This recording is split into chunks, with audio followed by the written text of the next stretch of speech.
que no veo aquí. Ahora, profe, ahora recién se está grabando. Ahora recién, ya. Bueno, para que no pierdan esta explicación. Eh, a ver, bueno, yo creo que si empieza a grabar un estudiante no es problema, ¿no es cierto? Ustedes ya tienen experiencia con eso. Queda disponible para todos, ¿verdad? ¿Aló? Sí, profe. ¿O no están tan seguros ya? Si no, tendría que yo empezar a grabar, pero en ese caso tendría que pedir que detuvieran la grabación anterior. Pero ya les voy a tomar su palabra y entonces quedará disponible para todos. Bueno, entonces el flujo a través del disco era fácil de hacer y nuestra integral de e.ds en realidad se transformó en una multiplicación, ¿ya? Eso es porque la componente normal del campo, que era el campo mismo en ese caso, no variaba a través del disco. ¿Ya? Y entonces eso permitió sacar, la componente normal del campo fuera de la integral y eso al final nos permitió simplemente transformarla en una multiplicación, lo que es bastante bueno, ¿no es cierto? Es bueno que una integral se transforme en una multiplicación. Y, y eso, el flujo fue E sub 0, el campo, ¿no es cierto? Entonces, el flujo fue E sub 0 por el área del disco, que era pi r cuadrado, y con signo menos. Entonces nos dio menos E sub 0 pi r cuadrado. Y después hicimos el cálculo a través del domo, y eso nos dio también E sub 0 pi r cuadrado, pero con signo positivo. Y en ese caso el flujo total fue 0, ¿ya? Bien, eso para recordar así en 5 minutos lo que vimos en la última clase. Y ahora vamos a seguir discutiendo. Hoy día tenemos que discutir la ley de Gauss, ¿ya? Entonces, partamos con cosas que nosotros conocemos. Aquí, en el lado izquierdo, tenemos una carga Q mayúscula en algún punto del espacio, que después va a ser nuestro origen, digamos, y esta carga Q es positiva, y genera un campo en todo el espacio, ya en 3 dimensiones, y aquí dibujé el campo eléctrico en algunos puntos nomás del espacio, ya. En la posición donde está el campo eléctrico, aquí yo dibujé unos círculos vacíos, que significa que ahí no hay carga, es vacío realmente. Entonces, este campo produce esta carga Q mayúscula produce un campo en todo el espacio, y en el espacio no hay nada excepto campo eléctrico, digamos, pero no hay nada material. Y usted puede dibujar el campo eléctrico en cualquier punto. Aquí solamente hay unos pocos puntos. Podría poner más puntos aquí y más puntos aquí cerca y por todas partes, por todo este plano, llenarlo de vectores, para acá, qué sé yo, y en 3 dimensiones. Entonces, generalmente uno, para no llenar las páginas de rayas, de vectores, entonces dibuja en una parte nomás. Pero a menos que uno diga lo contrario, se subentiende que ese campo eléctrico es válido para todo el espacio, ¿ya? Y después nosotros, en vez de dibujar líneas de campo eléctrico, o sea, en vez de dibujar campos eléctricos, dibujamos líneas de campo. Entonces, partiendo de esta carga Q positiva, uno se va con una línea continua a lo largo de ese campo y sigue hasta el final, ¿ya? Y aquí también otra línea continua. Y aquí también sale en diagonal así y son líneas continuas. Esas se llaman líneas de campo. Bien. Y este campo de una carga puntual, nosotros ya lo conocemos. Depende de R, ¿ya? Y vale la constante de Coulomb por la Q mayúscula partido por el radio al cuadrado. Esta es la distancia, en general es la distancia al cuadrado, que en este caso, vamos, como tiene simetría radial, uno dice el radio al cuadrado, ¿ya? Pero es bueno decir distancia, porque a veces ustedes, aunque se trate de un problema que no tiene simetría esférica, ustedes siguen hablando de radio, y a veces no hay ningún radio, nomás es lo que hay, es una distancia. Ya. Y esto lo podemos escribir de esta manera. Esta es una notación. Aquí está el vector R unitario y aquí adelante hay un factor que es este K Q mayúscula R cuadrado. ¿Ya? Todos los números, todos estos escalares que están delante de un vector unitario se llaman la componente del vector. En este caso es la componente E sub R, y uno le llama la componente radial. Si aquí hubiera un vector X unitario, entonces uno dice que es la componente X, ¿ya? O la componente Y. ¿Ya? Eso para que nos acordemos, que ya ustedes ya lo saben y es bueno tenerlo fresco.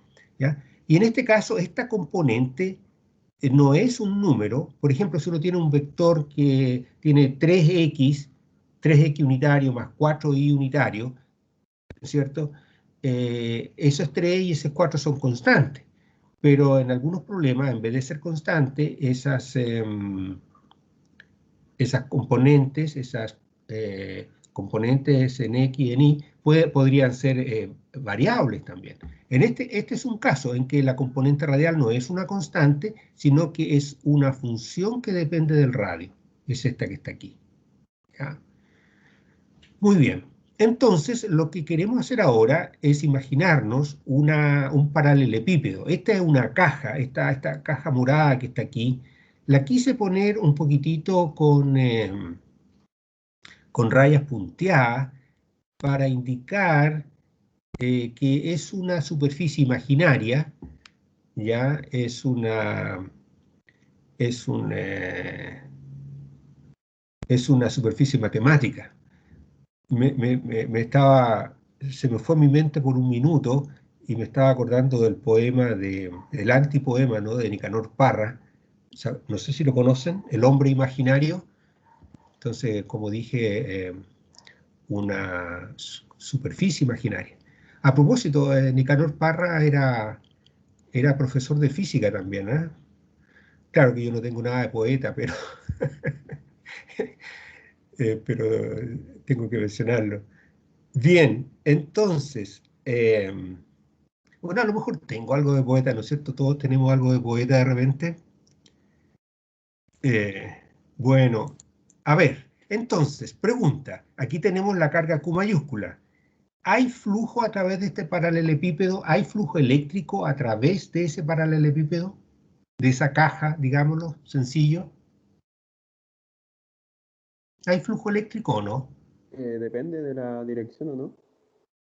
Sí, pero así como un todo, ¿qué diría? ¿Pero hay flujo o no? Yo diría que sí. Usted diría que sí. También diría que sí. Sí, la carga está al centro del paralelepípedo. Sí, sí, hay flujo. Sí. Hay flujo, ¿no es cierto? Ya, perfecto. Hay flujo eléctrico a través de la caja. Mire, aquí el otro día estuve viendo algunos de los videos de las clases y yo mismo de repente uso mal una palabra, ustedes también, y tenemos que ser súper cuidadosos, porque claro, cuando uno está improvisando 1 hora y media, conversando con ustedes y contestándole las preguntas y preocupado del computador, de repente dice algo incorrecto. Yo trato de que si me doy cuenta, lo corrijo a mí, ahí mismo. Y si ustedes se dan cuenta que estoy diciendo algo que no les calza muy bien, pregúntenme, dígame, profe, pero usted quiere decir esto o esto otro. Aquí tenemos 3 cosas dando vuelta, 3 conceptos que tenemos que distinguirlos claramente. Uno es el campo eléctrico, estos vectores E, que aquí lo puse con verde en este caso. Ya, uno es el campo eléctrico, que tiene sus propias características, qué sé yo, una cosa. La otra cosa es la superficie a través de la cual nosotros estamos calculando el flujo. Entonces es un tema geométrico, la superficie. ¿Ya? Puede ser una caja, puede ser un cilindro, puede ser una figura extraña, puede ser ¿qué cosa hemos visto? Una esfera. Entonces, esa es una cosa. La otra es el campo eléctrico y lo otro es el flujo eléctrico. ¿Ya? El campo eléctrico es un vector. Las superficies son entes geométricos que para trabajar con ellas en este curso, nosotros las representamos por vectores, ¿cierto? Pero son esferas, son cilindros, son paralelepípedos, que se representan por vectores. El flujo eléctrico no es vector. el flujo eléctrico resulta del producto punto entre el vector campo eléctrico punto, el vector S, el vector superficie, el vector que representa a nuestra superficie. A veces una superficie se puede representar por un solo vector, otras veces necesitamos varios vectores, como en esta caja hay 6 vectores por lo menos que necesitamos para representar esa caja. Si es como en la última clase, para el caso del domo, en el domo necesitábamos, como dijo un compañero suyo muy bien, infinitos vectores para representar el domo, ¿ya? Entonces, eso es para representar las esferas. Sí, infinitas siempre para representar la esfera. Bueno, y hay que tener mucho cuidado con que el flujo eléctrico es un escalar. Entonces, en rigor, el flujo eléctrico es una cantidad que no tiene dirección, ¿ya? Es un número, no es un número escalar. Y hay se usa un lenguaje, yo lo estoy usando en este curso y se usa en todos los libros, y ustedes lo van a ver en videos que vean en YouTube y qué sé yo, que uno dice, hay un flujo, por ejemplo, en esta misma figura dice, hay un flujo saliendo, ¿ya? Eso hay que tomarlo con cuidado, porque digo, son vectores nomás. A lo más, perdón, son escalares, el flujo es un escalar. Además tiene un signo. Los libros le van a decir que el flujo eléctrico es un escalar signado. Puede ser positivo o negativo, también puede ser cero, pero eso es todo lo que es matemáticamente. Así es que cuando uno dice que aquí, por ejemplo, es común decir, bueno, está claro, el campo es hacia arriba, aquí en este caso. Y uno también dice a veces el flujo es hacia arriba, ¿ya? O el flujo aquí va hacia la izquierda, en esta parte. El flujo va diagonal hacia la izquierda, hacia arriba, izquierda hacia abajo, en diagonal. Uno dice el flujo va así, así hacia la izquierda. Pero hay que mantener en cuenta que es un escalar. Y lo que sí claramente va hacia la izquierda son los campos eléctricos. Entonces, como decía, en algunas partes existe eso que un estudiante dice, me pregunta, el flujo es hacia la izquierda, y yo le digo que sí, y entonces queda la duda si estamos hablando del campo eléctrico o del flujo, ¿ya? Así que ahí hay un poquito un abuso del lenguaje que se usa en la literatura, pero hay que tener cuidado con eso. Bien, ahora, aquí tenemos el campo eléctrico hacia arriba. Este es el mismo campo eléctrico que tengo a la izquierda, lo tengo dibujado aquí, ¿ya? Y al dibujar este paralelepípedo, entonces este vector que está aquí quedó justo ahí. Y este otro quedó justo ahí en el borde de este paralelepípedo. La esfera va por aquí por dentro, ahí, así dando vuelta. Aquí aparece como un círculo, pero es tridimensional, y esta caja también es tridimensional. Ya. Ahora, para calcular el flujo, uno necesita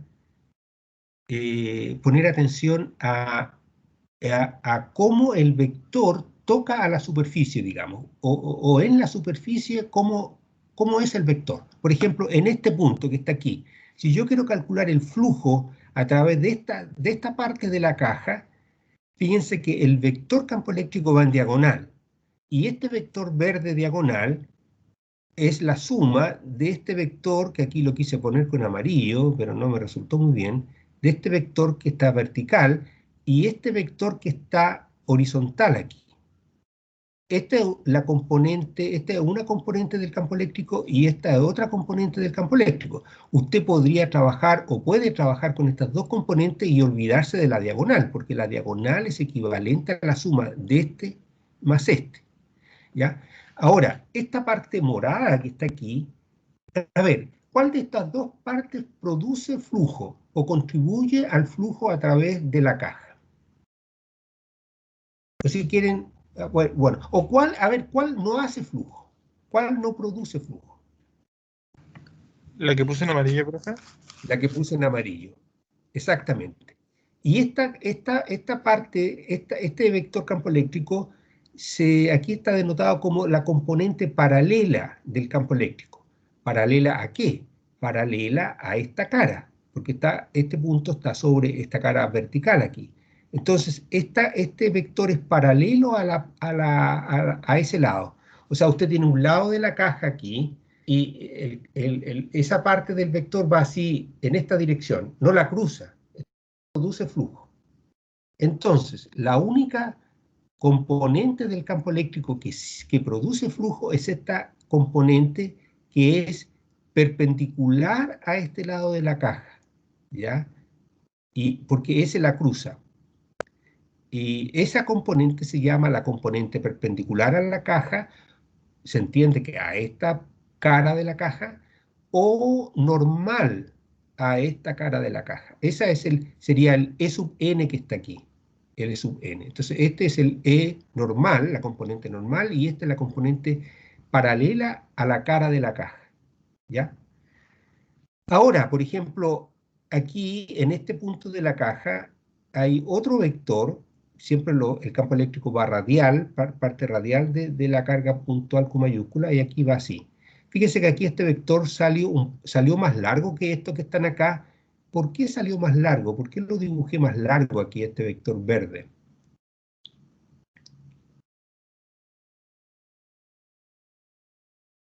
Porque el vector es producto de la suma de los dos vectores amarillo y rosado. Sí, pero lo que pasa, sí, fíjense que aquí no se ve tan bien, pero esta caja, si yo más o menos me fijara aquí, va aquí, cae aquí por esta línea, más o menos donde hay dos cuadros, sí, ahí se nota. Aquí hay uno, dos cuadros, ¿no? Entonces la caja va pasando por aquí, ¿cierto?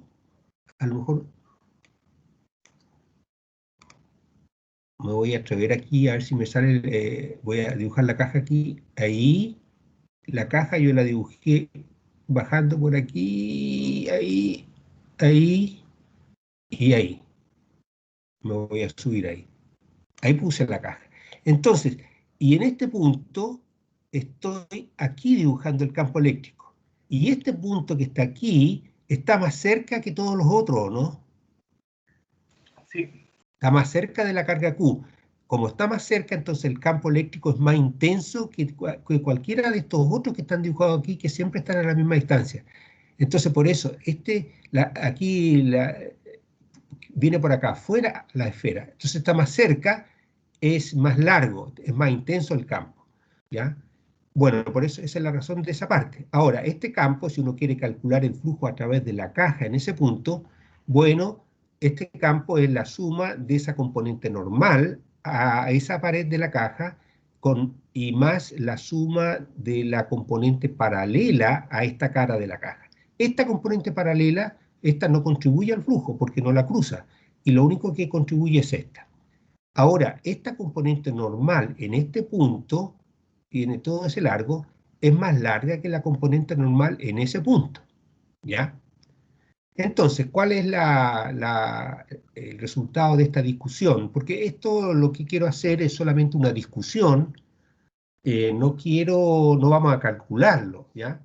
Es laborioso calcularlo, se puede hacer, usted tiene las herramientas matemáticas para hacerlas, pero no es complicado, pero es laborioso, como digo, es trabajo, y así de una caja como un paralelepípedo nosotros no le vamos a preguntar a usted esas cosas, pero lo que me interesa aquí es ayudarnos a entender algunos conceptos.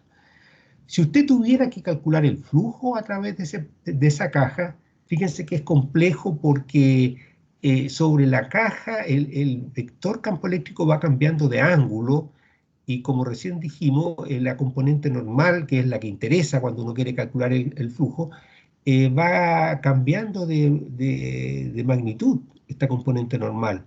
Ya depende de dónde esté usted. Así es que no deja de ser un trabajo hacerlo, ¿ya? Bien, aquí lo más importante es este concepto de la componente normal del campo eléctrico, que es la que contribuye al campo. Y la componente normal depende de cada punto donde uno esté considerando la figura. Bien, consideremos de nuevo, volvamos a nuestro problema, y ahora en vez de un paralelepípedo, de una caja, ¿por qué no consideramos una superficie imaginaria aquí que sea una esfera que esté centrada en la carga Q? La carga Q la tenemos aquí. Y aquí nos gustaría calcular el flujo a través de la esfera, ¿ya? Ahora, fíjense que Aquí están los campos. ¿Qué característica tiene el campo sobre la superficie de esta esfera?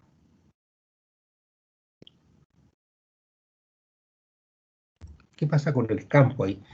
Porque aquí una cosa que complicaba que es ¿ah? ¿Debe ser igual en todas las partes de la esfera? El campo Es normal eléctrico es normal, eso sí, es normal. Decir que es igual es un poquitito, hay que tener cuidado, porque fíjese que aquí el campo eléctrico apunta oblicuo hacia la derecha, aquí oblicuo hacia la izquierda. Así que ya de hecho tienen distintas direcciones el campo eléctrico, así que no es igual. O sea, el campo eléctrico en cada punto de la esfera como vector no es igual. Lo que sí es igual es la magnitud del campo, ¿ya? O sea, fíjense que es interesante porque y ahora lo iba a decir, me doy cuenta que uno podría decir, claro, la magnitud del campo es igual. ¿Están de acuerdo con eso? Sí. Sí, profe. Sí. Se ve, ¿no es cierto? La magnitud del campo es igual. ¿Y la dirección del campo, cómo es? Distinta, pero como que se anula en todas partes, ¿no? Porque Claro, fíjese que dice es distinta, es que es cierto, la dirección es distinta, pero fíjense, uno podría decir que la dirección siempre es radial, ¿sí o no? ¿Está bien esa frase? Sí, profe, porque es una circunferencia, entonces tiene radio. Claro, sí, por esa parte se puede usar sin problema la palabra radio, ¿no es cierto? Pero fíjese que sí, siempre es radial la dirección del campo. O sea, un estudiante podría decir, bueno, la dirección siempre es la misma porque siempre es radial. ¿Estaría bien o no?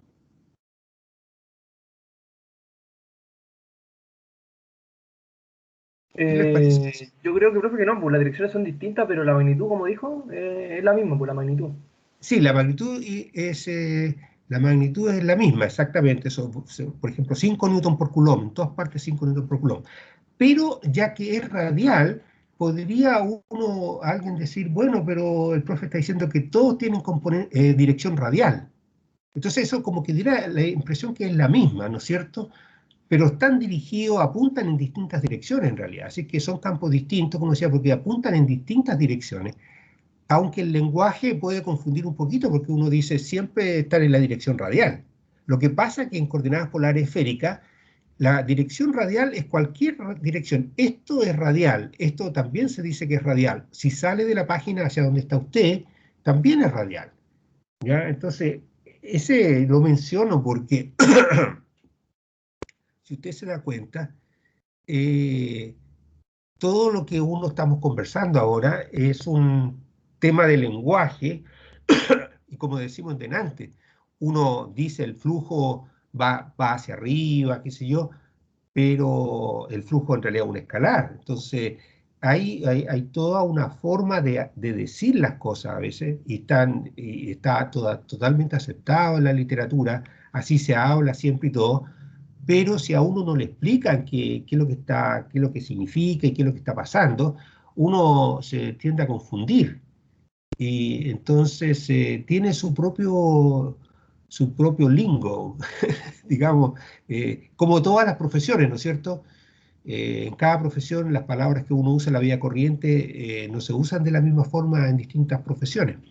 Y aquí pasa lo mismo, entonces por eso es tan importante si el estudiante quiere entender cosas, estar muy atento al lenguaje y el profe también estar muy atento a ir explicando el lenguaje, porque si no, después son puras frases que uno no las entiende bien y que lo llevan a equivocaciones y qué sé yo, ¿ya? Por eso que estamos tratando de aclarar, y una vez que uno tiene el lenguaje más o menos claro y la notación clara, les prometo que realmente se hace más fácil seguir las ideas y ayuda mucho. Entonces se invierte tiempo al principio, pero después se va ganando, ¿ya? Como yo alguna vez les comenté, hay autores, a un autor una vez leí en un libro, no recuerdo cuál, decía, en física el lenguaje, bueno, decía, en física la notación es todo.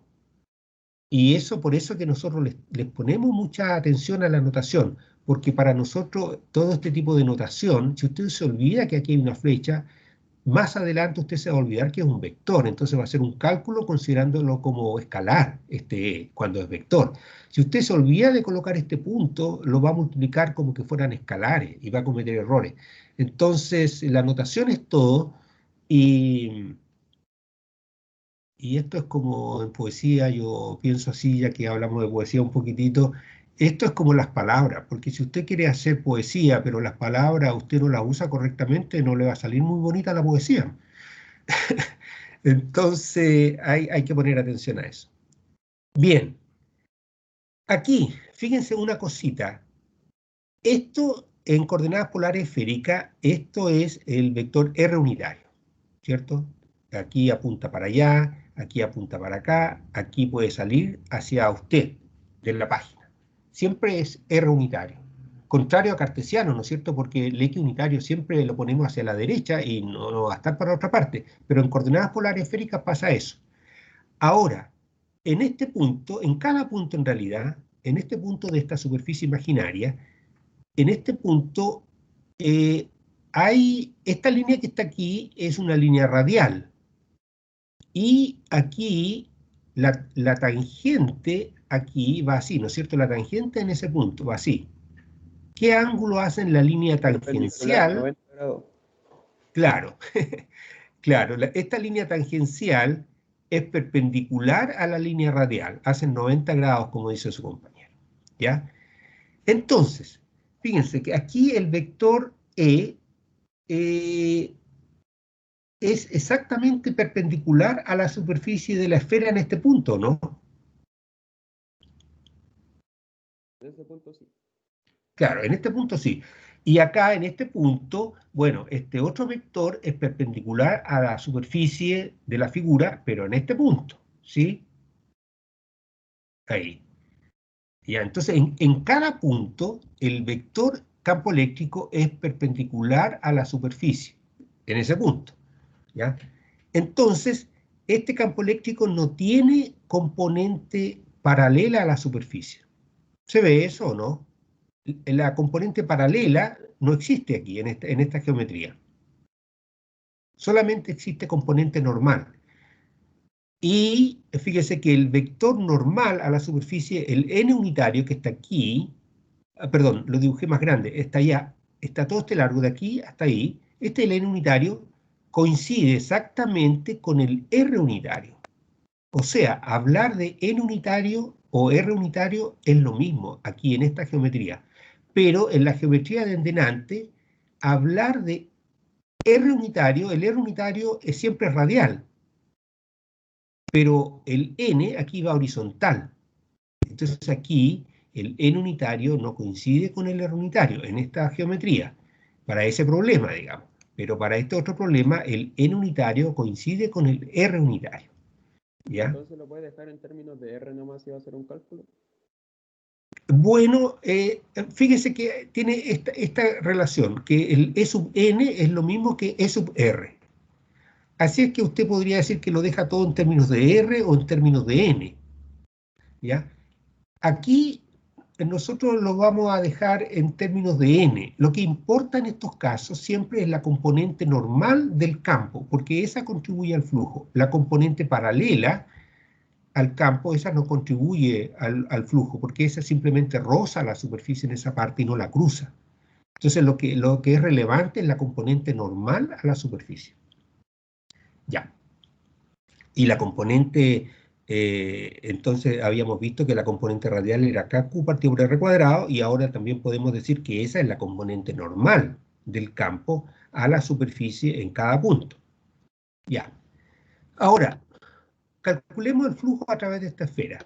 Usted tiene aquí flujo, lo vamos a poner con una phi, y la letra phi que siempre se usa para flujo, pero lo voy a poner con mayúscula aquí, con estas dos barritas, porque el otro día tuvimos que tener cuidado porque nos entró la coordenada phi para el ángulo azimutal, y entonces había dos phi iguales, ¿ya? Así que no era bueno eso.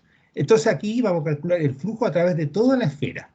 Podríamos también, si usted quiere, calcular el flujo a través de la mitad superior de la esfera o de otra parte, de una porción pequeña, ¿ya?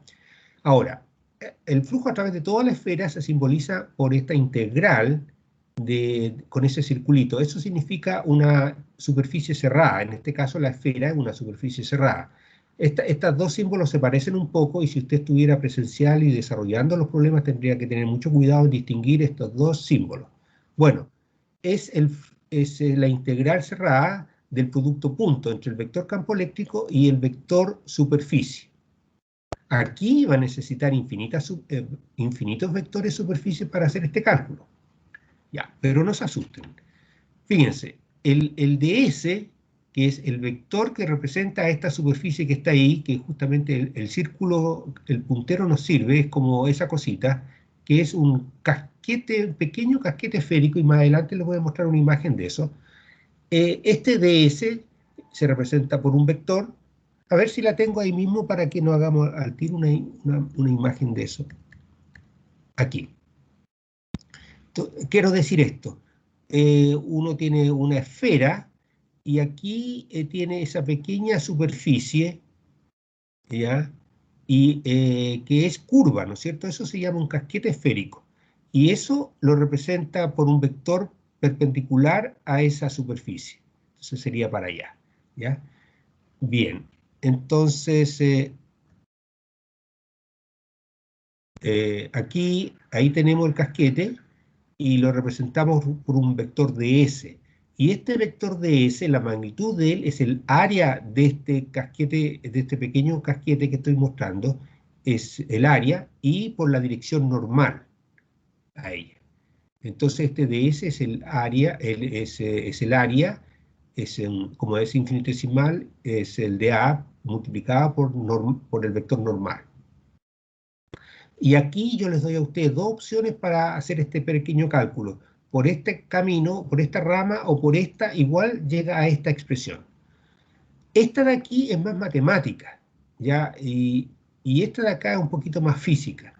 Matemáticamente, vámonos por la parte matemática. El vector n, dijimos ya que era el vector r en este caso. El n coincide con el r, así que puedo poner r de a. Y el e, ya lo teníamos calculado desde antes, el e es esto por r unitario. KQ o E sub r por r unitario. ¿Ya? Entonces aquí lo obtenemos. E sub r por r unitario. Entonces el E es E sub r por r unitario, producto punto, y el N unitario es el R unitario. ¿Y qué pasa aquí entonces? Que el producto punto de R unitario, punto R unitario, eso da 1, ¿no es cierto? ¿Están de acuerdo conmigo? Si alguien tiene alguna duda. Sí, profe. Ya, entonces estamos bien con ese, se nos transforma en un 1, ¿ya? Y este E sub R, la componente radial del campo, como estamos sobre una esfera que siempre tiene el mismo radio, la componente R, habíamos dicho al principio que la componente R es una función, ¿ya? Que está aquí, depende de R cuadrado.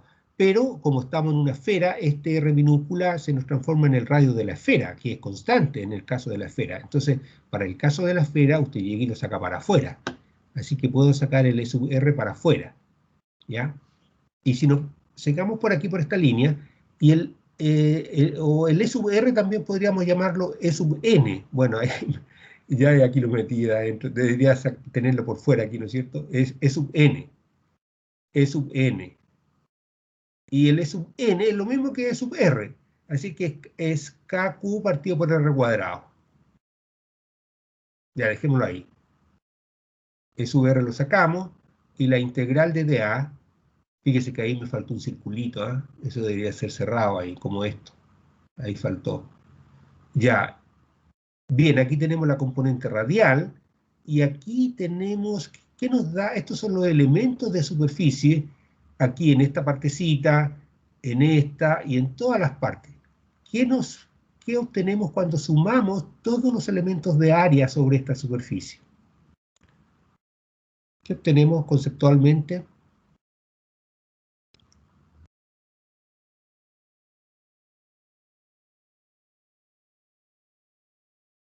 ¿Aló? ¿El área de la circunferencia o 4pi? No, Digo, no, pi r no, cuadrado. no es una circunferencia. ¿Qué es lo que es la figura? Una esfera, ¿no? Una esfera. Es una esfera, sí. Entonces nos ¿Es da el el área de la área, esfera? es el área de la esfera, sí, el área de la esfera. Y el área de la esfera es 4pi r cuadrado. ¿Sí o no? Sí, sí, sí. Sí, es una circunferencia. Eso es fácil, o sea, eso lo pueden ver o lo pueden calcular, pero ya, eso fácilmente lo toman, ¿no es cierto? Es 4pi r cuadrado. Y el E sub r, la componente radial del campo, vale kq partido por r cuadrado. Entonces, ¿qué es lo que pasa aquí? Que se nos cancelan los r cuadrados y el resultado que nos da para el flujo a través de la esfera es 4pi kq, donde q es esta carga puntual que está en el centro de la esfera en este problema.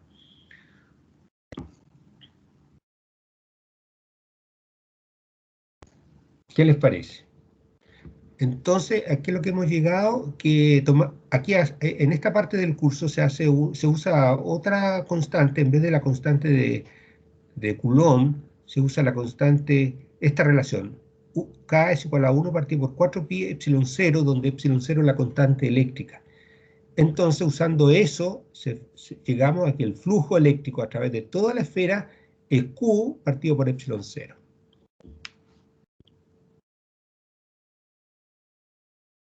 ¿Qué les parece? Voy a achicar un poquitito. ¿Está bien? Sí. Sí. Se ve un... ya. ¿Por qué estoy...? Profe, el epsilon sub 0 variaba según el entorno, ¿no? ¿O dónde No, está? no, es una constante.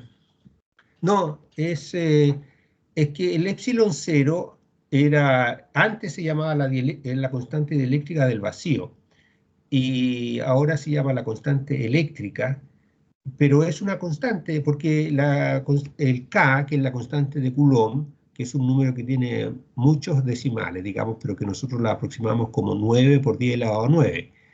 Y así que esta sí que es una constante, eso sabemos desde antes, aquí también, pues el 4pi es una constante, el pi es 3,14, así que usted despeja aquí y tiene un valor constante para esto. Lo que sí depende de la posición en otros materiales, el epsilon se llama epsilon nomás, y se llama la constante dieléctrica, ¿ya? A lo mejor con eso usted lo puede estar confundiendo. ¿Alguna pregunta de esta parte, de este cálculo?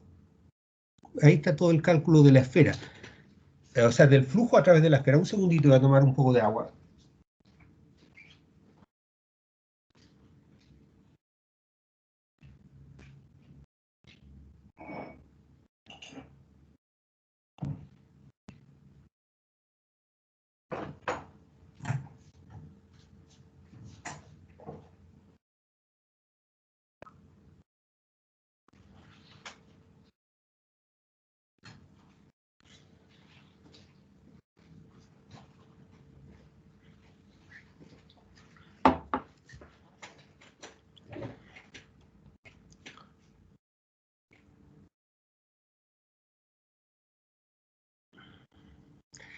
¿Alguna pregunta o podemos seguir adelante?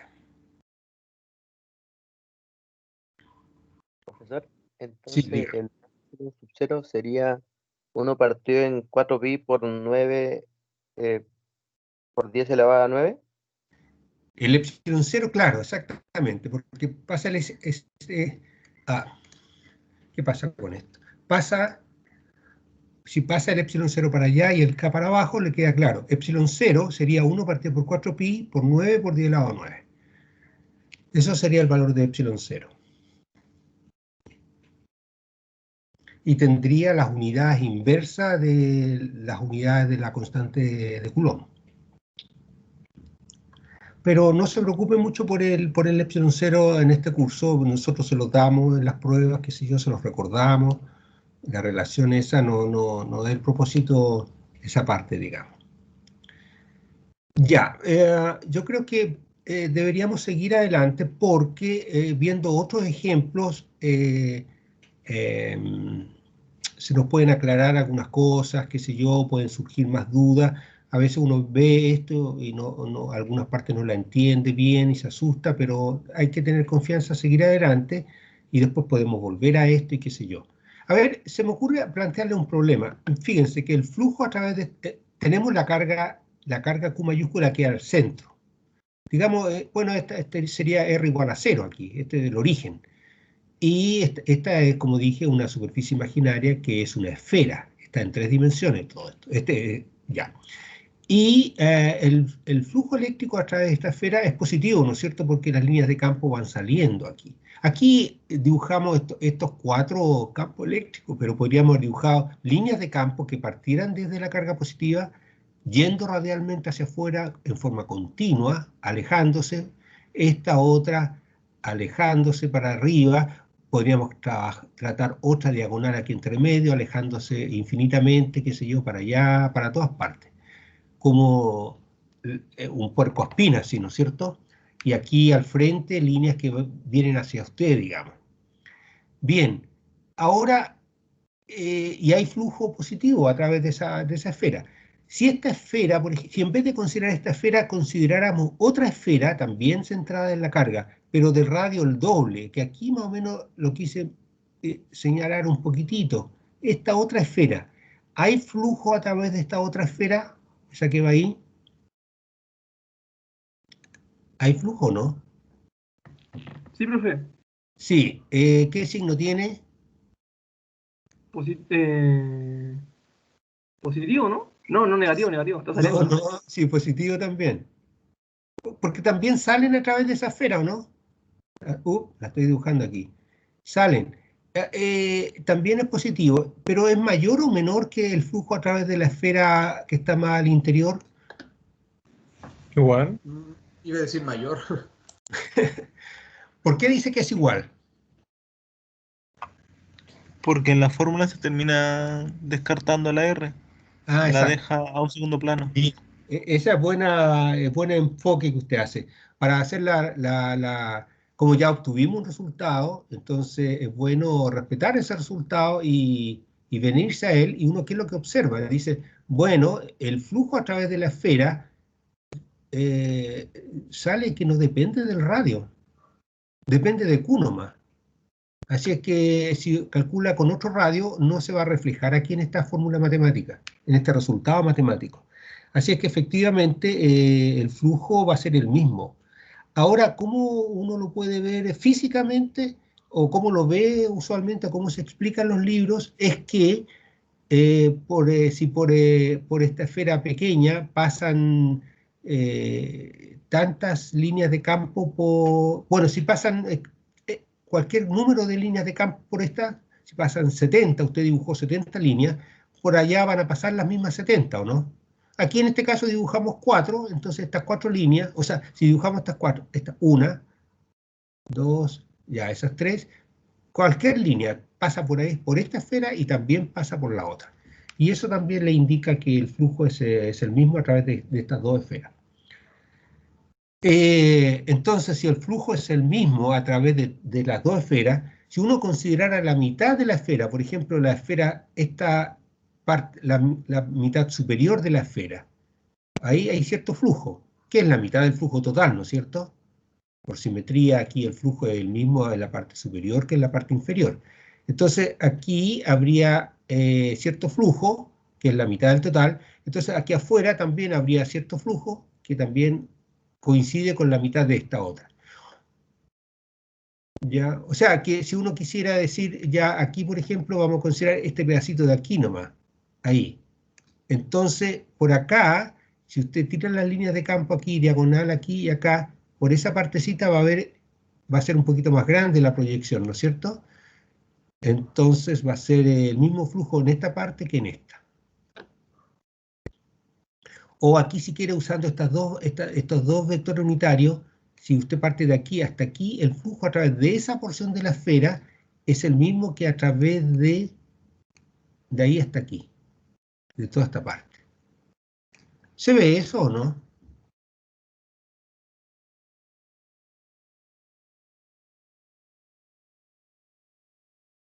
Ahí parece que no están de acuerdo. ¿Cómo, profe? No entendí. No, que aquí, por ejemplo, aprovechando que tenemos estos vectores dibujados aquí, o sea, esta línea, así, y acá, en realidad, si uno imagina las líneas de campo, esta línea y esta línea que va aquí, subtiende un ángulo, ¿no es cierto?, que es todo esto. Entonces, si uno dibuja esta parte de la superficie nomás, incluida dentro de estas dos líneas, y después se va a la misma, a esa parte de la esfera también incluida por el mismo ángulo, el flujo a través de esta parte es igual al flujo a través de esa parte. Porque Ya, aquí sí, cualquier línea entre medio que usted use también va a usar las dos, ¿o no? sí. Aquí. Ya. O ya. Bueno, pero ya parece que hicimos el punto. Ahí. Ya. Bien, entonces el flujo a través de esta partecita aquí es igual al flujo a través de esa partecita ahí. Bien, ya. Podríamos considerar otra figura un poquito más extraña.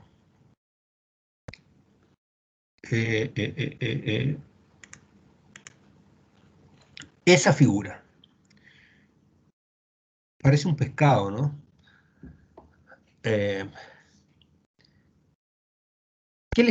Tenemos la carga Q en el centro aquí y tenemos nuestra esfera original, que era la esfera, la teníamos con rojo ahí, pero ahora escogimos otra figura más complicada, que esta figura en verde.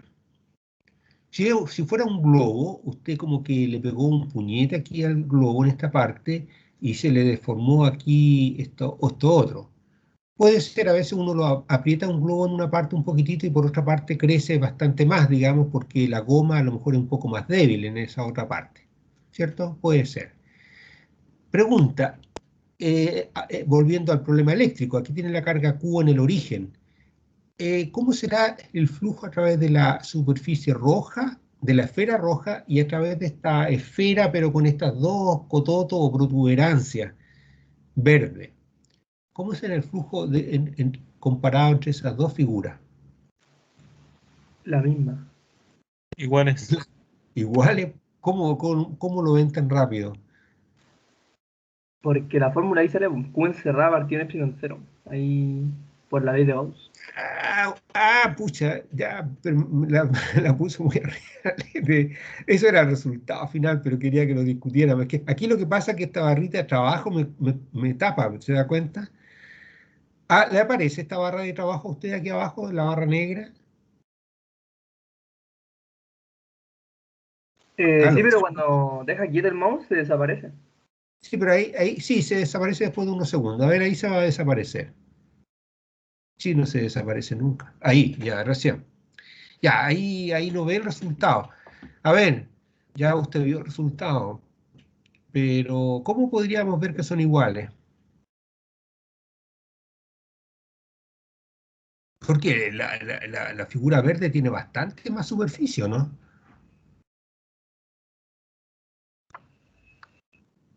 Sí, tiene diferentes superficies o diferentes áreas. Sí, Pero, ¿cuál es esta cosa? Las líneas de campo sí, eléctrico, van en las sí, mismas direcciones. Entonces tienen que ser cumplir el mismo flujo. Yo lo veo así.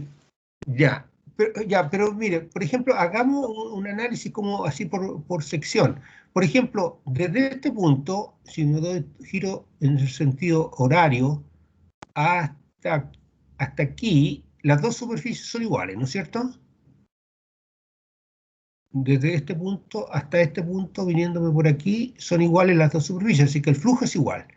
Ahora, ¿cuánto valdrá el flujo eléctrico a través de esta, llamémosle pared, esta pared? Por aquí, es una superficie esta. ¿Cuánto vale el flujo por esta superficie?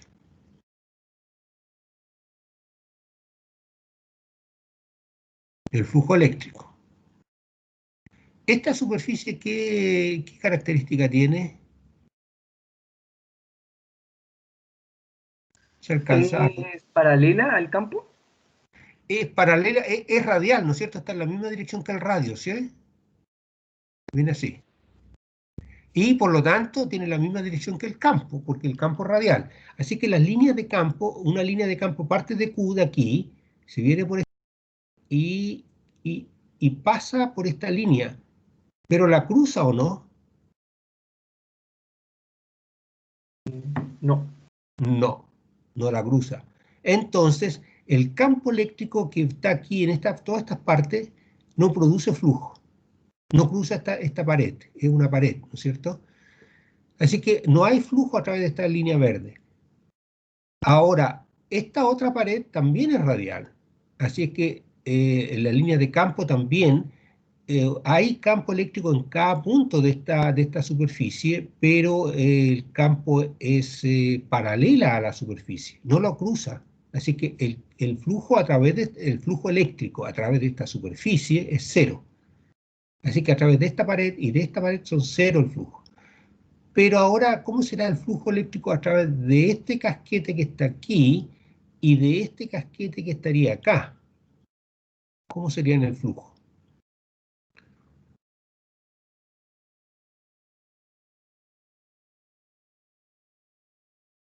¿Alguno sería mayor que otro o no?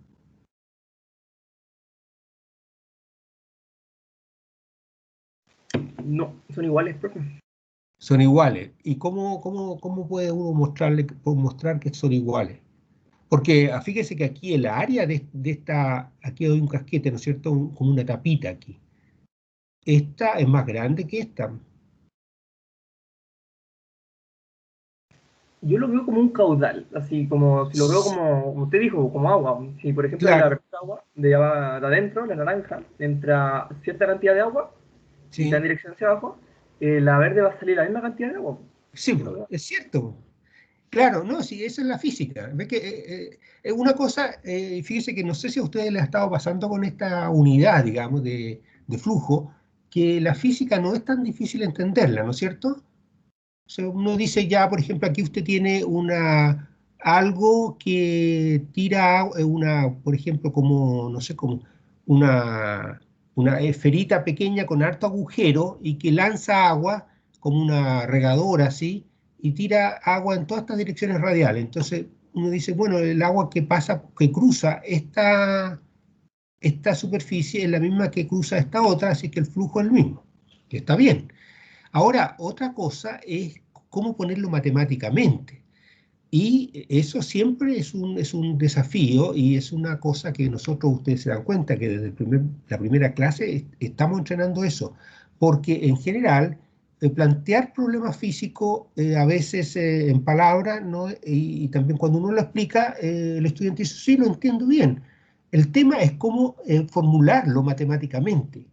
¿Y por qué necesita formularlo matemáticamente? Porque después usted va, si estudiar hidráulica o estudia electricidad, si hay radiación de antenas o qué sé yo, las cosas no son con superficies tan sencillas y no son, también las cargas no son puntuales, entonces todas las líneas de campo son más complicadas y todo es complicado. Entonces por eso que necesita tener una matemática para que le ayude a resolver estas mismas preguntas que nosotros casi resolvemos como intuitivamente, usando la física, ¿ya? Así es que, y ese es el desafío de este curso, que usted tiene que estar consciente de eso, que estamos explicando algunos conceptos físicos y los estamos poniendo en términos matemáticos. Y eso es la tarea.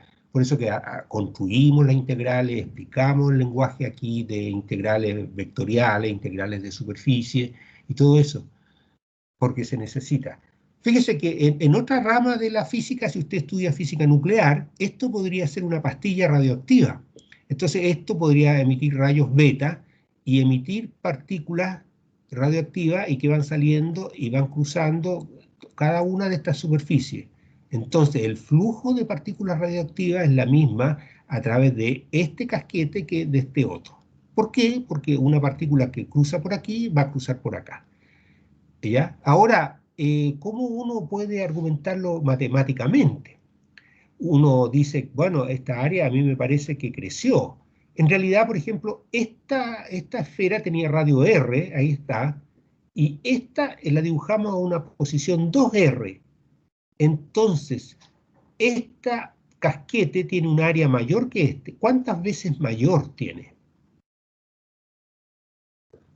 Sí, el radio está a 2R ahora.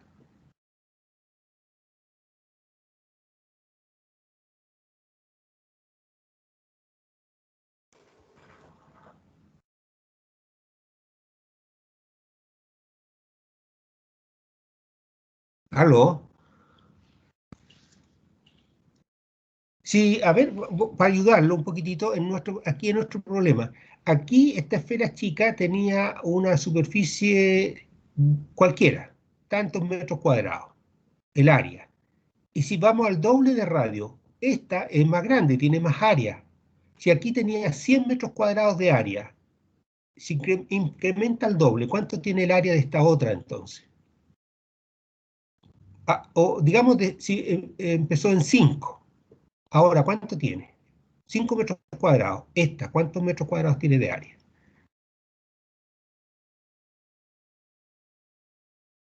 Es mayor el área, ¿no es cierto? Sí, el doble, profe. De 5 y se va al doble. ¿Cuánto le queda? No,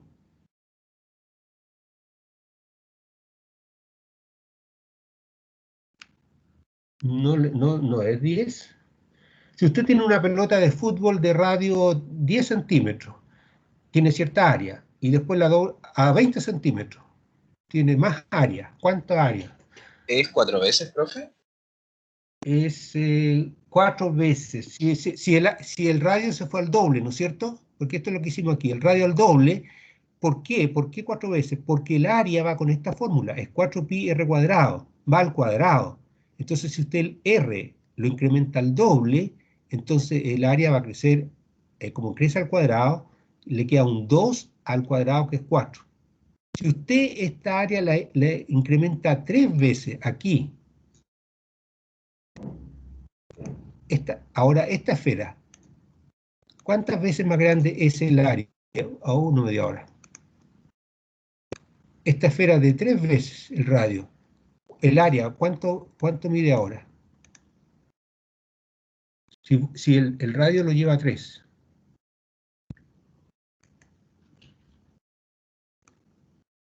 Ahí, vamos con esa esfera.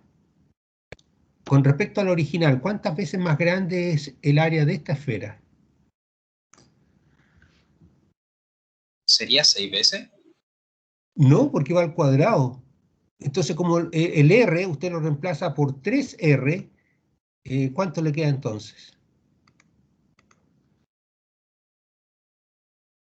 Estos son como problemas buenos para ingenieros, ¿no es cierto? O sea, el R que está aquí va al cuadrado. Entonces, si el R usted lo transforma en un 3R, ahí, todo eso lo tiene que elevar al cuadrado.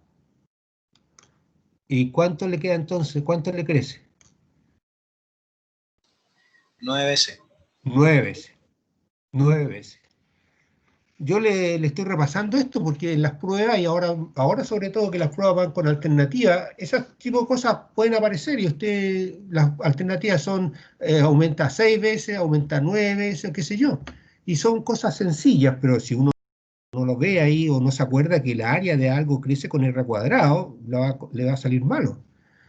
Pero ahí es donde necesita entrenarse usted y repasar, refrescar todos sus conocimientos en esta parte, sobre todo de geometría, ¿cierto? De áreas, de volúmenes, de todas esas cosas, de cosas de esferas, cilindros y qué sé yo.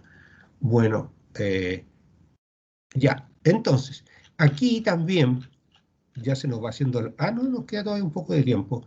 Aquí, si esto creció al 2R, entonces esta área creció 4, porque va 2 al cuadrado. Entonces, si esto tiene cierta área, esto es 4 veces mayor.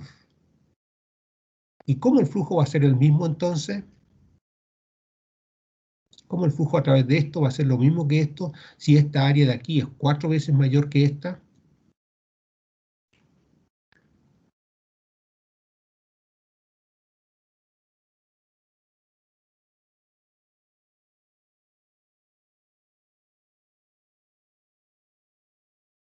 ¿Con qué tiene que ver Porque, profe, porque como está aumentando la distancia de la carga, Sí. Se compensa con el radio que va aumentando. Pero ya, el área aumentó, ¿no es cierto? Sí.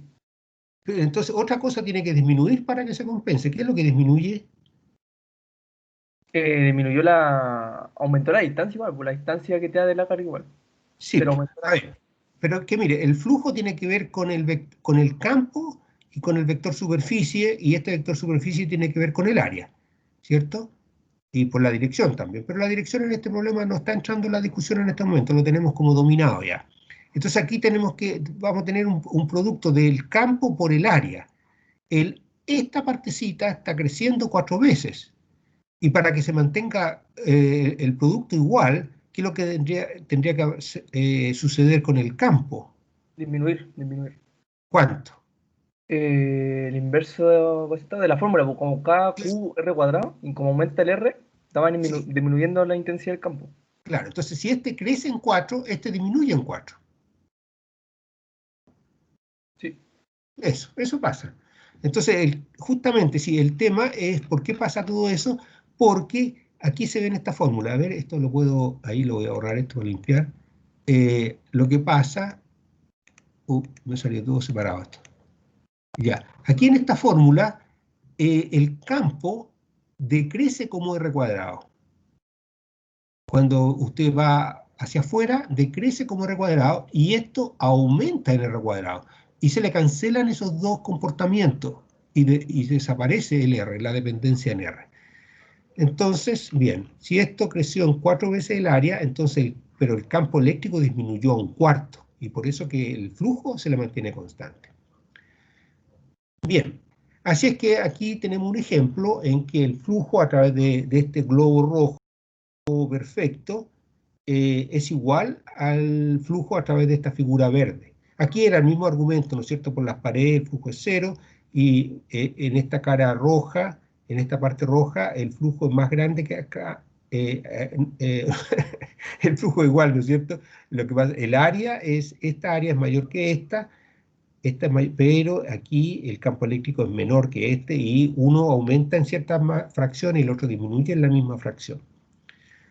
Bien, así que ahí tenemos dos ejemplos donde el flujo es igual. Puede cambiar la figura geométrica, por lo tanto el campo sigue siendo el mismo, pero cambia la figura geométrica, pero el flujo es el mismo, a través de ambas figuras. Fíjese que yo también me entretuve el otro día y dibujé eh, una figura así como esa. Yo partí de una esfera que era así. A ver, voy a tratar de hacer una esfera bien, más o menos. Esta es la esfera original, donde la carga está en el centro, aquí. Ahí está la carga. Y después la deformé un poco y llegué a esa forma azul. A través de la esfera amarilla hay cierto flujo. Y a través de toda esa figura azul habrá flujo mayor o menor. Estas son figuras en 3 dimensiones, ¿no es cierto?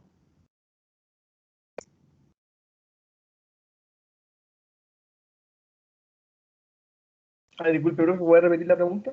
Sí. A ver, primero hay que aclarar que son figuras en 3 dimensiones. O sea, lo amarillo, que se ve como circunferencia, en realidad una esfera. ¿Ya? O sea, aquí está dibujado la intersección entre la figura en 3 dimensiones y el plano del computador. Entonces, por eso que se ve como la intersección se ve como una circunferencia, pero en realidad una figura en 3 dimensiones es una esfera. ¿Cómo se logra la esfera a partir de esto? Usted puede girar esto. A ver, a lo mejor esto es fácil, ¿no es cierto? Atrás de la esfera usted llega y toma esta y como que la hace rotar en torno al eje Z que está aquí arriba, la gira así, dando la vuelta como trompo y genera toda esta superficie amarilla, ¿no es cierto? Ahora, ¿puedo hacer lo mismo para la superficie azul que está aquí? ¿Cómo logro esta es la intersección con el plano. ¿Cómo logro la superficie azul en 3 dimensiones?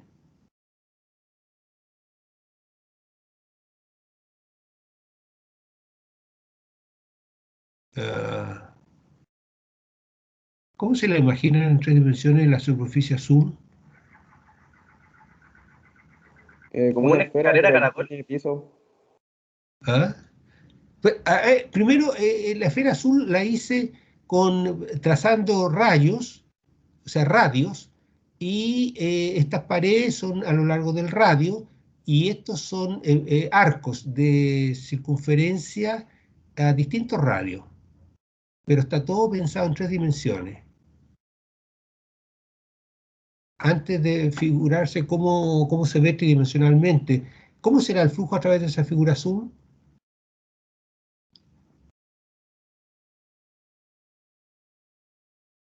Q encerrada partida en epsilon 0. Sí, es el mismo, ¿no es cierto?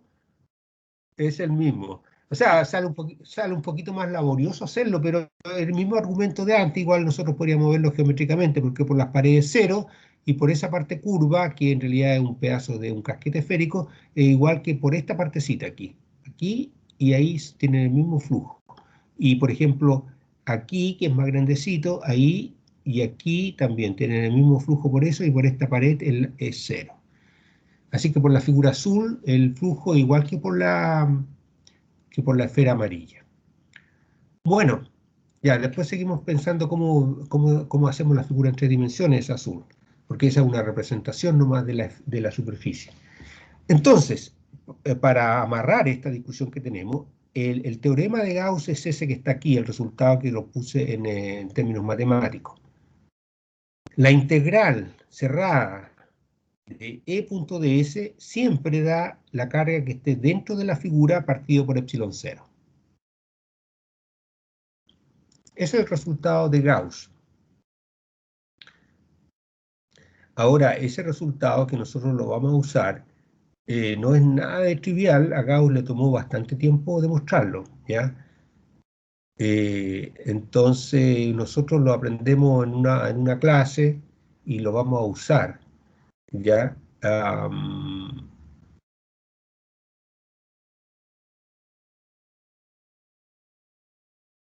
Algunos comentarios. A ver, por ejemplo, si uno se fuera a la figura más sencilla que teníamos en delante, voy a cerrar esto, si puedo, voy a limpiar aquí a las figuras más sencillas,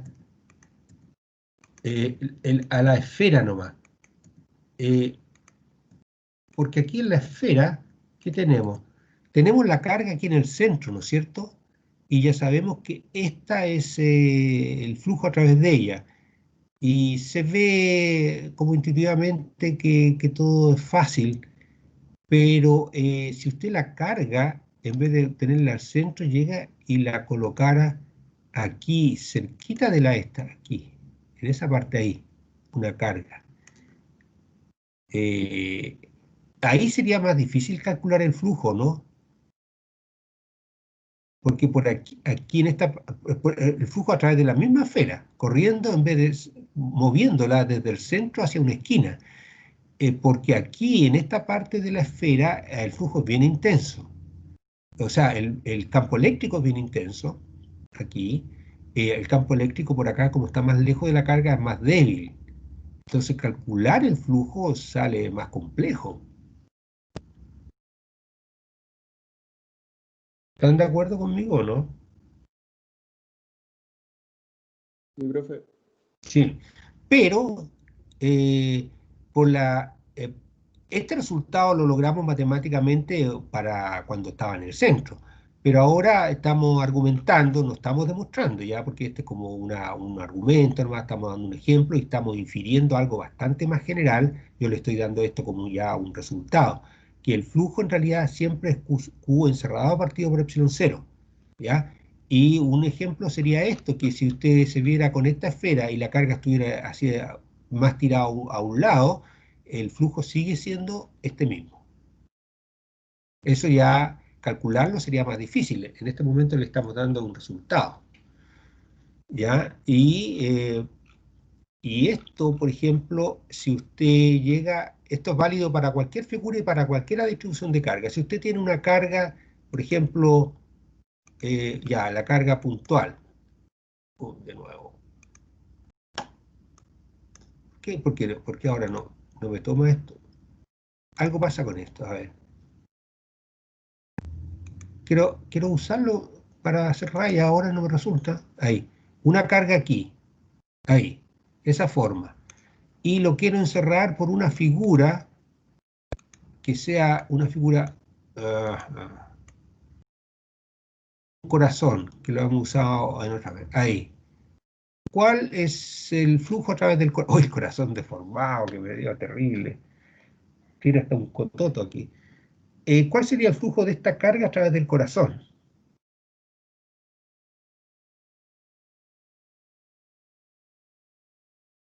Si fuera positiva la carga que está aquí y no fuera ni siquiera puntual. O hagámosla puntual ya para que sea más fácil esto. Una carga puntual como esa.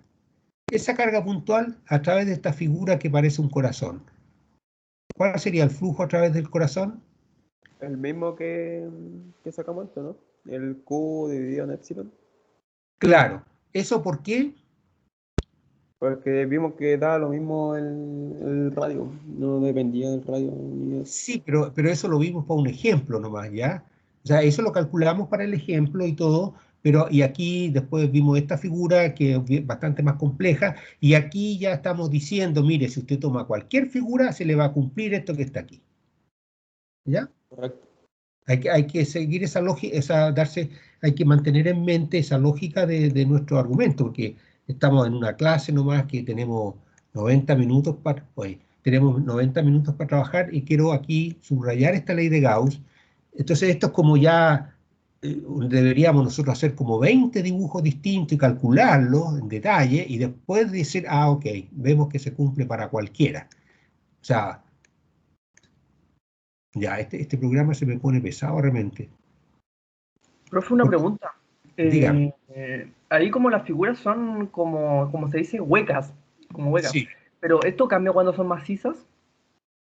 Es que la figura siempre es una figura geométrica. ¿Ya? O sea, por eso que yo al principio dije que era una figura imaginaria, ¿no es cierto? Lo que pasa es que usted el flujo usted siempre lo calcula a través de una superficie. Siempre son integrales, entonces el flujo se calcula por esto, y esto es un vector superficie, esta es una integral de superficie. Siempre el flujo le van a decir, usted calcule el flujo o diga cuánto vale el flujo a través de una superficie como una caja. Entonces se supone que estamos hablando de la pura superficie o de la esfera. Ahora usted dice qué pasa en vez de una esfera como una pelota de fútbol que es hueca, que adentro tiene puro aire, nomás está vacía, digamos. Ya, es esto de aquí, es la esfera. Ahora, si fuera un rodamiento, es que usted nunca le van a preguntar cuánto vale el flujo a través de un rodamiento, que también es esférico, ¿no es cierto? Pero es compacto adentro, ¿ya? Entonces, una cosa es la carga. Esta carga aquí es puntual y la superficie a través de la cual queremos calcular el flujo es una superficie nomás. Es toda esta superficie. O si fuera la esfera, es solamente, también se dice un cascarón esférico, la pura cáscara nomás, por fuera. Ahora, esta carga podría ser, y aquí ojalá que me resulte esto, podría ser no un punto, la carga Q, sino una pequeña, como un rodamiento, una esfera que tenga carga en todo el cuerpo, así. Eso no sería hueco, ¿no es cierto? Eso tendría todo sería compacto, tendría material adentro, como un rodamiento de acero o como una bola de cristal, ¿ya? Nosotros ya desde la próxima clase vamos a hacer una distinción entre hablar entre una esfera, entre hablar de la pura parte exterior, vamos a llamar un cascarón esférico, ¿ya? Como un huevo, digamos, la pura cáscara. Eso sería si fuera esférico. Y cuando es compacto, ahí vamos a hablar de una bola, ¿ya? Que la bola es el lenguaje que se usa en matemáticas. Entonces aquí usted podría tener un rodamiento con carga, si fuera un aislante, un rodamiento con carga, eso sería una bola compacta. Y esto le podríamos preguntar cuánto vale el flujo a través de esta superficie, que sería un cascarón nomás. Ahí vamos, pero siempre los flujos son a través de superficies. Y la integral que se calcula es una integral de superficie. No es de volumen, ¿se da cuenta? Ujú. Entonces, bueno, pero no me respondieron a mí si usted tenía una carga Q aquí y tenía un corazón, ¿cuánto vale el flujo a través del corazón? Bueno, usted me dijo, parece, que era Q encerrado partido por epsilon cero, así que si eso tiene una carga Q0, bueno, vale Q0 partido por epsilon cero. Eso invocando la ley de Gauss, que es esta figura. Si usted tiene una carga, por ejemplo, voy a borrar esto, en vez de una carga puntual, tiene una barra cargada. A ver, me molesta que esto, fíjese que de repente no me funciona como yo quiero, no sé por qué, no sé si alguien sabe. Mire, es que aquí lo marco, a veces me da el puntero cuadrado. Parece que cuando pasa por unos cuadrados se transforma en cuadrado. Mire, aquí se transforma en cuadrado y aquí en... Ya, aquí entonces, aquí la tengo. Ay, quiero hacer una barrita, lo voy a hacer aquí cerca, ¿ven? Una barra, ahí, una barra cargada. Y usted quiere calcular el flujo a través de una figura como una pirámide, así, que tenga 3 dimensiones. ¿Cuánto vale el flujo a través de la pirámide si esta barra cargada tiene una carga Q? No sería fácil calcularlo, ¿no es cierto? Porque aquí de esta barra, el campo de una barra no lo hemos dibujado, nosotros hemos dibujado el campo de una carga puntual, no más que son radiales. De una barra no son radiales, tienen cierta forma, qué sé yo, y hay líneas de campo que van a cruzar esto, pero no sé cómo exactamente, y calcularlo, si después que uno tuviera el campo calculado y la figura geométrica la pusiera en matemáticas bien, y después hiciera la integral de línea, todo podría ser un trabajo que a usted le toma un día entero hacerlo, pero le garantizo que el resultado va a ser igual a esto. Va a ser la carga que está aquí dentro de la figura. Nada más. Partido por epsilon cero.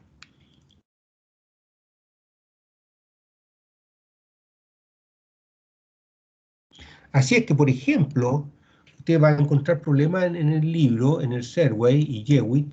Por ejemplo, para esta misma esfera, usted le pueden decir, ok, considere esta esfera verde y considere una carga Q que está distribuida como una bola de cristal y está así. Por ejemplo, la bola está todo eso ahí, justo en esa posición. Calcule el flujo a través de esta superficie verde. Y si esta bola tiene carga Q mayúscula y la mitad está dentro de la superficie verde y la otra mitad está fuera de la superficie verde, ¿cuánto vale el flujo a través de la superficie verde? Si solamente está la mitad de la carga encerrada, está adentro de la superficie.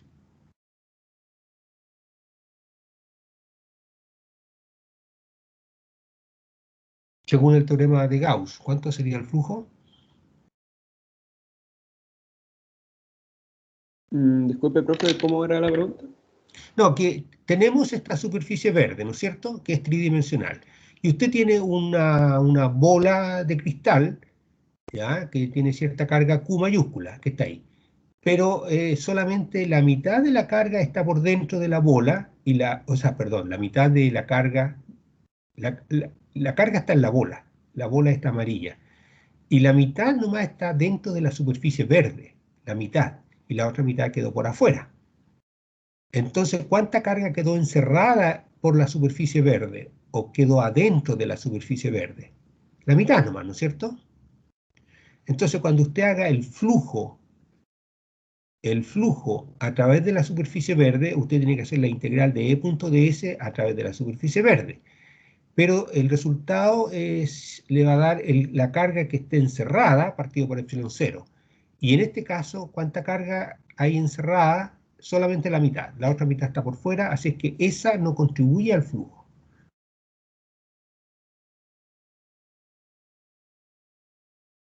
¿Ya?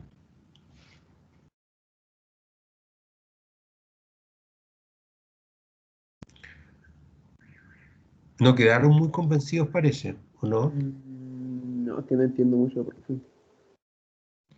Ya, bueno, yo creo que vamos a tener que seguir repasando la próxima clase, pero eso lo que le estaba tratando de poner en otros términos es que en esta fórmula para el flujo a través de cualquier superficie, solamente contribuye la carga que esté aquí. Esto en significa encerrada por la superficie. Si hay una parte por fuera, esa no produce flujo a través de la superficie.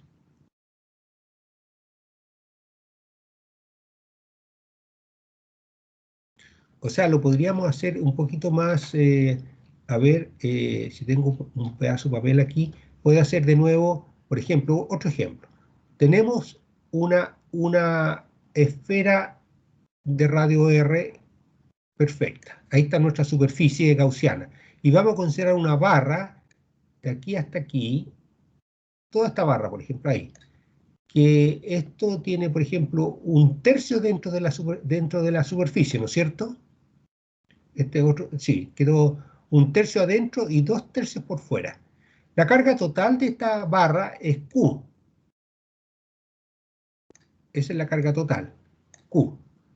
De aquí hasta aquí hay un tercio de Q nomás, dentro de la superficie. Entonces, le preguntan cuánto es el flujo eléctrico a través de esa superficie, a través de esa esfera. ¿Qué es lo que nos dice la ley de Gauss? Que el flujo eléctrico es la carga que está encerrada partido por epsilon 0. ¿Cuánta carga está encerrada en este caso?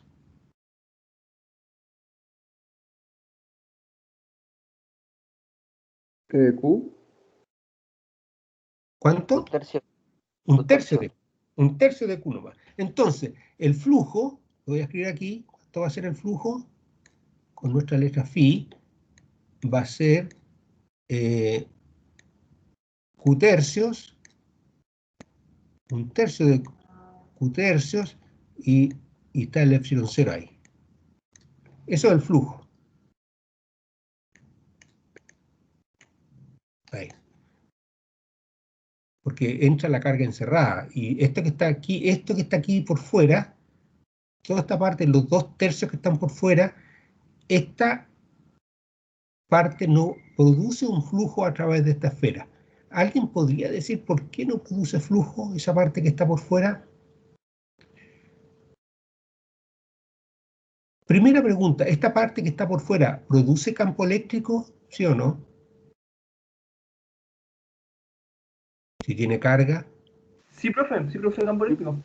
Sí, produce profe. campo eléctrico. ¿Y por qué el campo eléctrico, este campo eléctrico, debido a esta parte que está por fuera, por qué no produce flujo a través de esta esfera que está aquí? Yo por lo que veo, como es una barra Sí. y el campo es perpendicular, los vectores normales no entrarían en la superficie de la esfera, ¿o no? Bueno, fíjese, aquí, por ejemplo, ya tomemos esta partecita de la esfera, aquí, esta partecita de aquí nomás. A ver, aquí quiero hacer un punto particular. Esta partecita de la esfera, ahí. Esta parte de la esfera, ese puntito, produce un campo por sí solo Se que va anulan, ¿no? y se anula. ¿Qué se anulan? El campo eléctrico de la parte de arriba en la parte de abajo. No, se anula algo que usted dijo. Este pedazo de barra, este que está aquí, que yo la puse arriba ahí para que no me sale aquí, esta que está aquí en el centro produce un campo eléctrico. ¿Para dónde produce el campo eléctrico? Como es un pedacito puntual, usted, si quiere, produce un campo eléctrico así. ¿Sí o no? Y lo Ahí, mismo para la parte de abajo.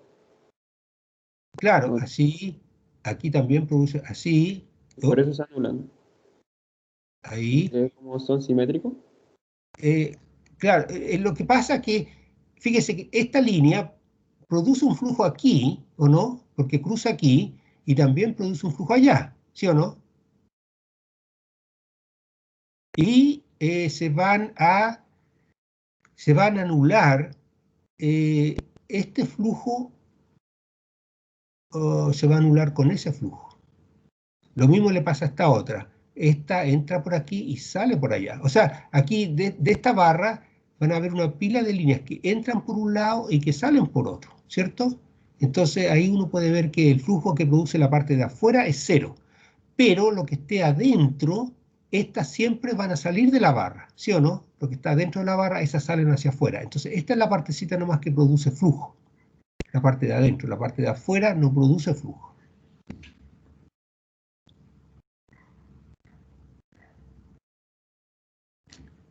¿Le gustó la explicación o no?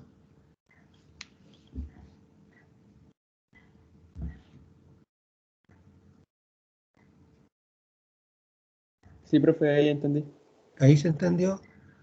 Bueno, disculpen que me pasé 7 minutos, porque bueno, eso se necesita, es un tema que tenemos que seguir hablando, pero espero que les hubiera servido para aclarar cosas, conceptos.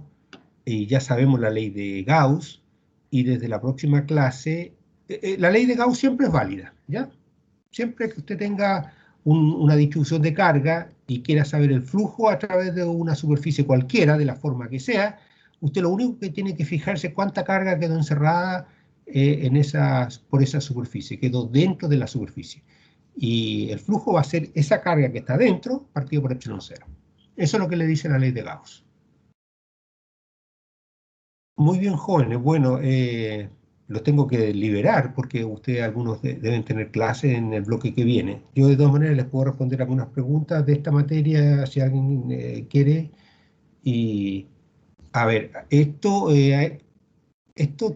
tiene que apagar esta grabación para que todo resulte bien? ¿La puedo apagar yo, parece o no? A ver, la voy a tratar de detener. ¿Desea detener la grabación? Esta reunión se está grabando. ¿Está seguro de que desea detenerla? Detenerla.